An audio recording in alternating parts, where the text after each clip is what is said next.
You have come at a good time. As you may have heard, we have something of a quandary on our hands.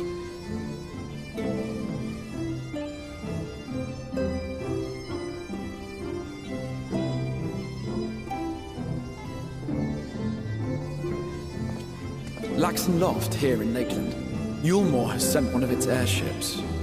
They have questions for us concerning the death of the Light Warden. Their emissary makes his way here even as we speak. I suppose the sky does rather give the game away. Indeed. 'Twas inevitable they would come knocking. The only question was how soon.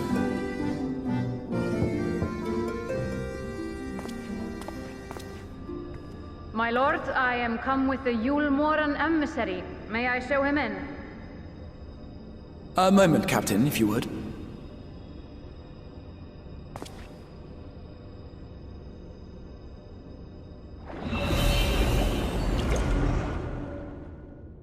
Everyone, gather round.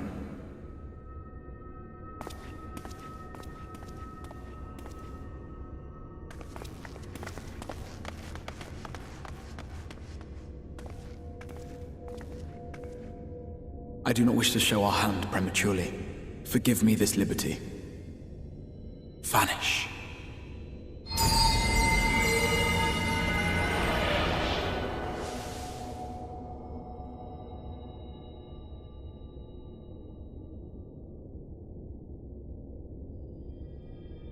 Enter.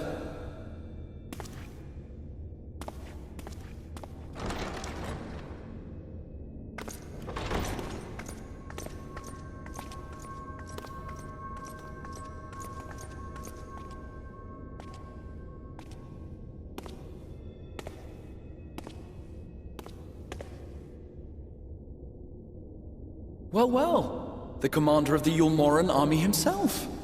To what do I owe the honor, General Ranjit?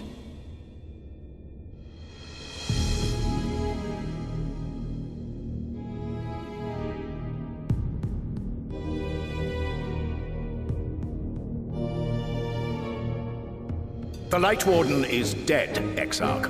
Were your people responsible? You are clearly in some haste, my lord.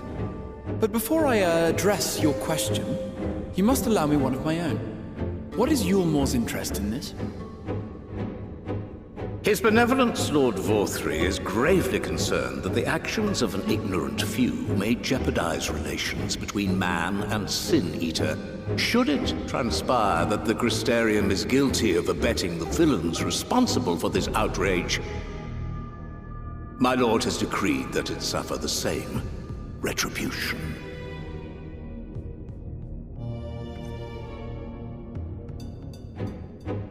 I see. Since you have been so candid, I too shall speak my mind.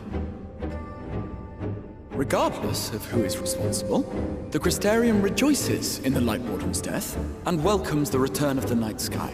If Eulmoran considers this tantamount to aiding those you term villains, then by all means, carry out your retribution.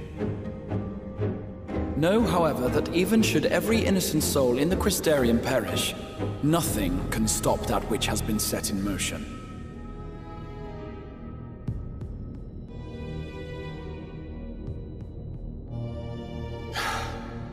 Folly. The death of one or 1,000,000 Sin-Eaters changes nothing. The world is dead, and writhe as we might, like maggots in its rotting course, it will not be reborn. Only by my master's grace may we live out our days in peace.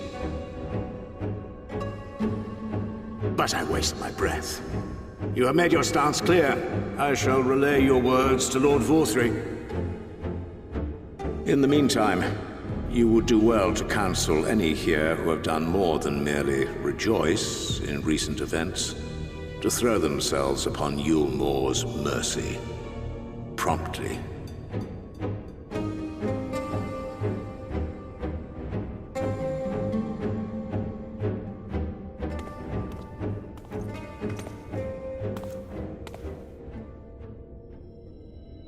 One last matter. We are searching for a young artist and his assistant. Know you of whom I speak? An artist and his assistant, no. I cannot say I do. What a pity. Should they reveal themselves to you, I bid you hand them over at once. My master is most eager to see them again.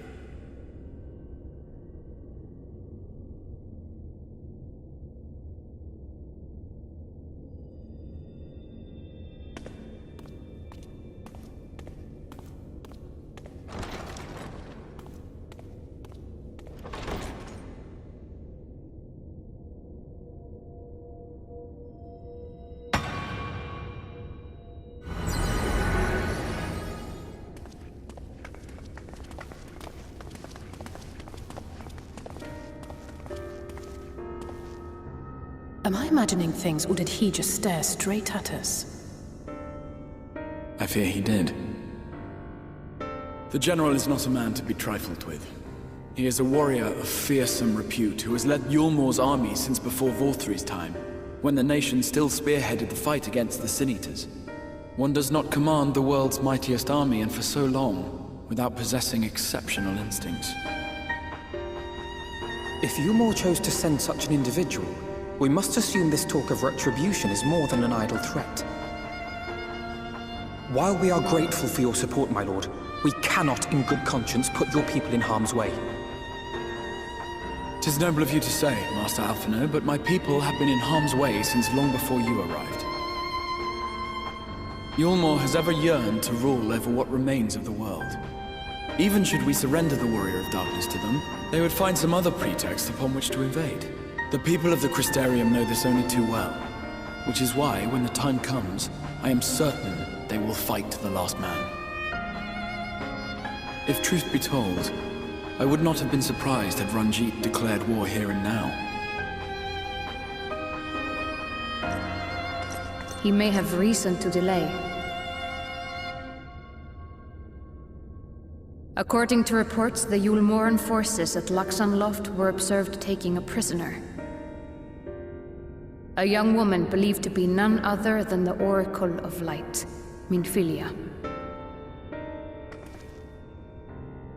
It may be that General Ranjit wishes to convey her to Eulmor before commencing hostilities. Having mentored generations of Minfilias, it would not surprise me if he had made her capture his chief concern.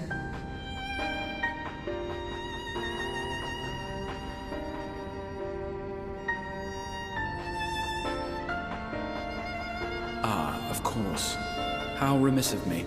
I had intended to speak to you of Minfilia. There is, however, much to say, and precious little time in which to say it.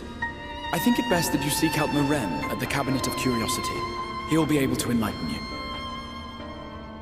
Alphino, Alize, would you care to accompany your friend? You doubtless have insights of your own to offer on the matter. All right, though I'm still not sure I understand it all myself. In the meantime, I will set about making provisions for war.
You are doubtless eager to attempt Minfilia's rescue, and with your combined strength, you may well succeed. But as I said earlier, I do not wish to show our hand unless absolutely necessary.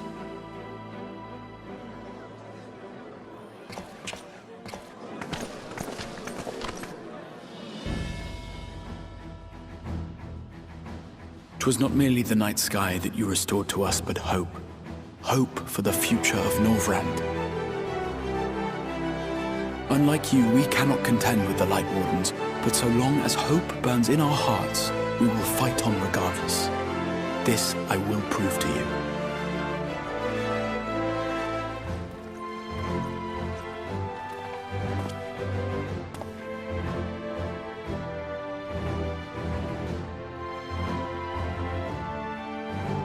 My friends, I thank you for gathering at such short notice.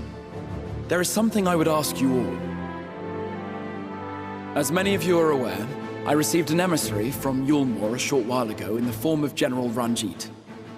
To my dismay, the General condemned the slaying of the Light Warden, and warned me in no uncertain terms that, should the Crystarium cast its lot with the Warrior of Darkness, there would be war.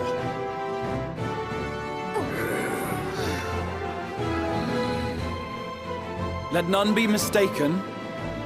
We would be hard-pressed indeed to resist the might of Eulmoran. Some would even call it suicide.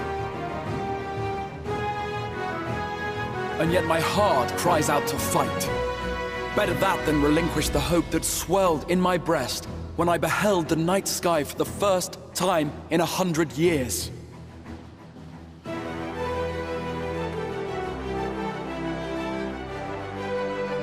Or so says my heart. My mind, meanwhile, reminds me that to follow my heart would be to risk everything we have accomplished thus far. Clearly, this is not a decision to be made lightly, nor less alone. And so I put the question to you all. What should we do?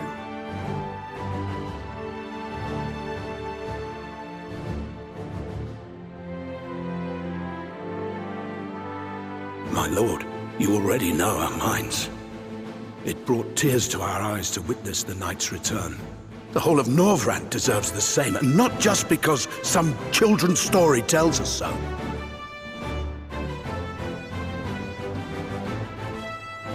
Eulmoran's influence is far-reaching. Should war break out, trade would be subject to restrictions. The flow of goods will dry up, and we will struggle to make do with what little trickles through. But make do, we will.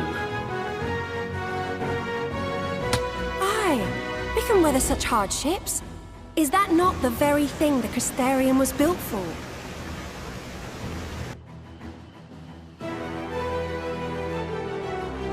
We have always taken pride in our ability to sustain ourselves.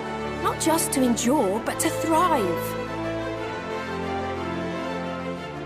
When all falls down around you, rise up.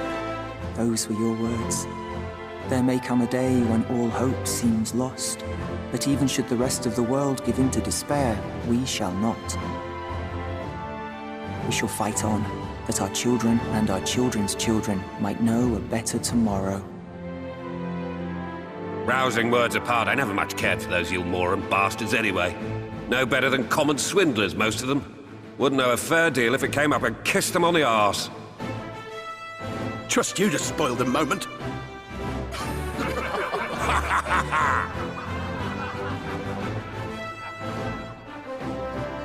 It appears we have a consensus. Let it be known that the Eulmoran host at Laxon Loft has taken the Oracle of Light captive. They fear the power she holds over the Sin Eaters, and doubtless intend to imprison her once more. So, I move that we rescue the Oracle, grant her a place among us, and let that be our answer to Eulmoran's ultimatum. Hear, hear! Hear, hear!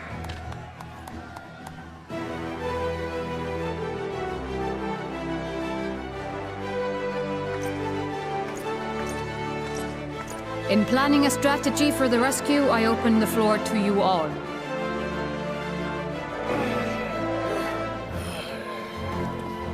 And there you have it. If Eulmoran wishes to denounce us as villains, then we shall embrace our villainy. Will you do so as well?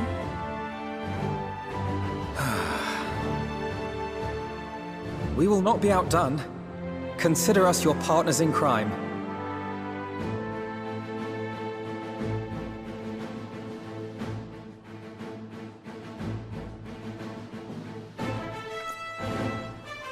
My lord, our proposal is as follows.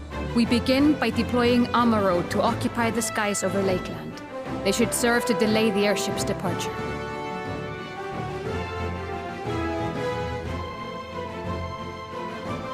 At the same time, we scatter dream powder from the air. Not all will succumb to its effects, but it should thin the enemy's numbers, affording us an opening to swoop in and liberate the Oracle.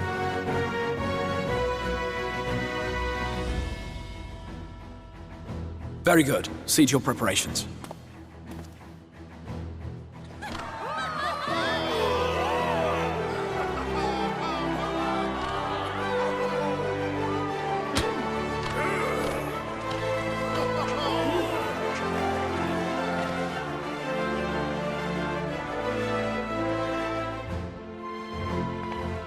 And what exciting crimes would you have us commit? Speaking for my fellow villains, I'd say we're capable of most things, though we draw the line at indolence.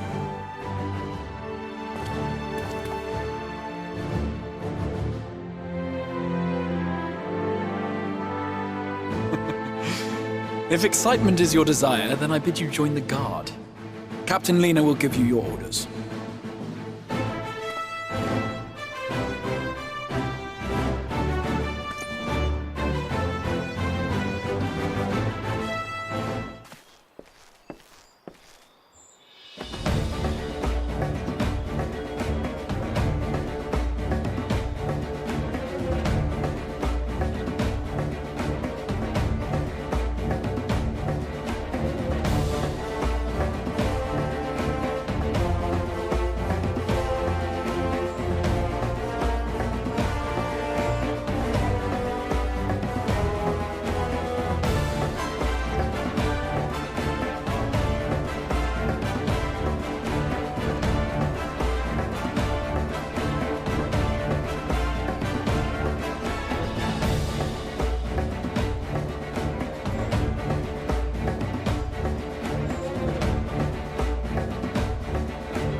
Keep moving.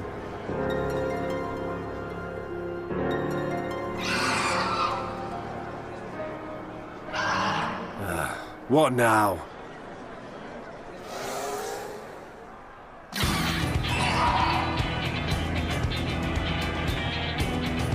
The Crystarium at a guess. Desperate fools. It'll take more than a handful of overgrown lizards to ground us.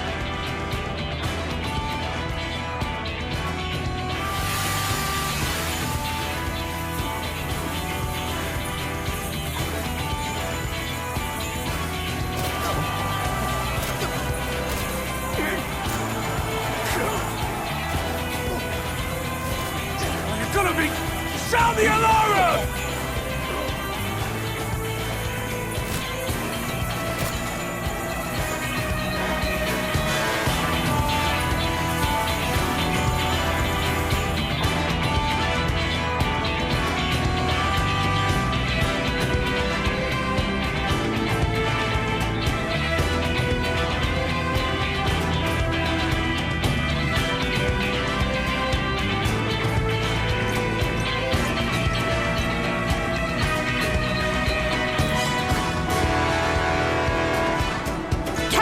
The powder has taken effect.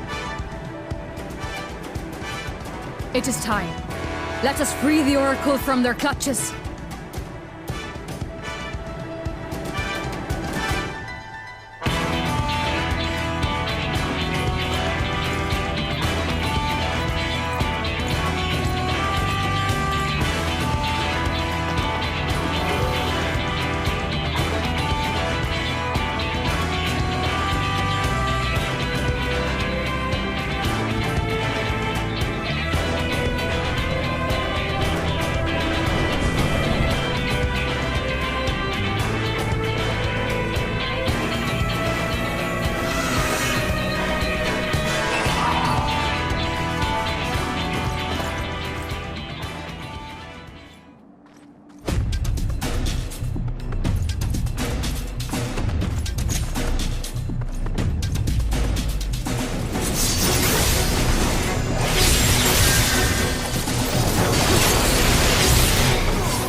folly!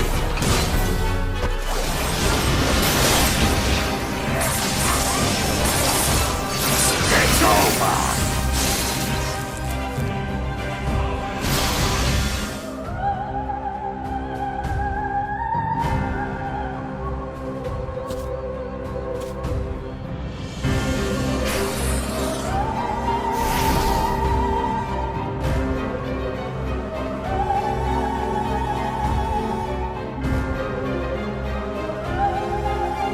You, boy. You bear a striking resemblance to the artist my master seeks. By all means, keep your counsel. You will all have ample time to confess your crimes back in Eulmoran.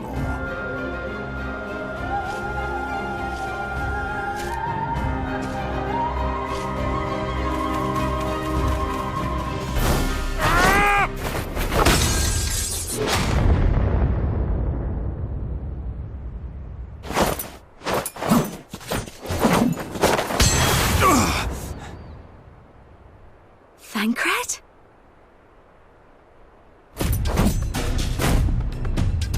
So, you are the wretch who stole her from us. And what if I am?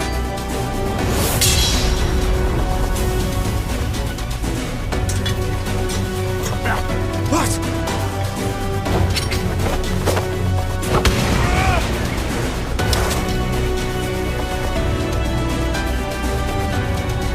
Pathetic. Vermin such as you are not worthy of the Oracle.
City razed.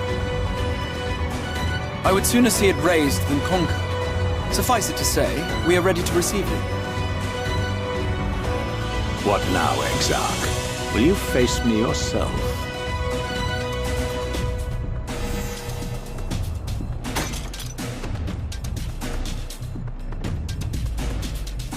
I think not, General. I've quite exhausted my tricks. If you mean to give chase, I will not stand in your way.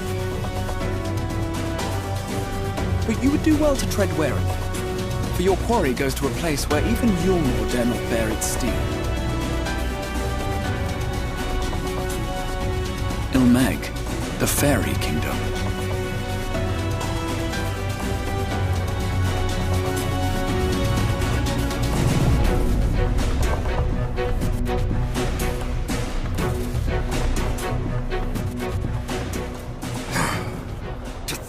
Mountain of indolence still had the energy to unleash his hounds. Even the most pointless of conflicts may alter a world's course. And now the plan has gone awry. But how? How did the so-called Crystal Exarch bring the hero of the Source to the First?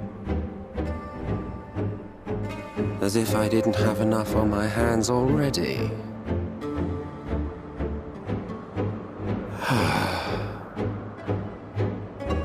Then again, with a soul such as that,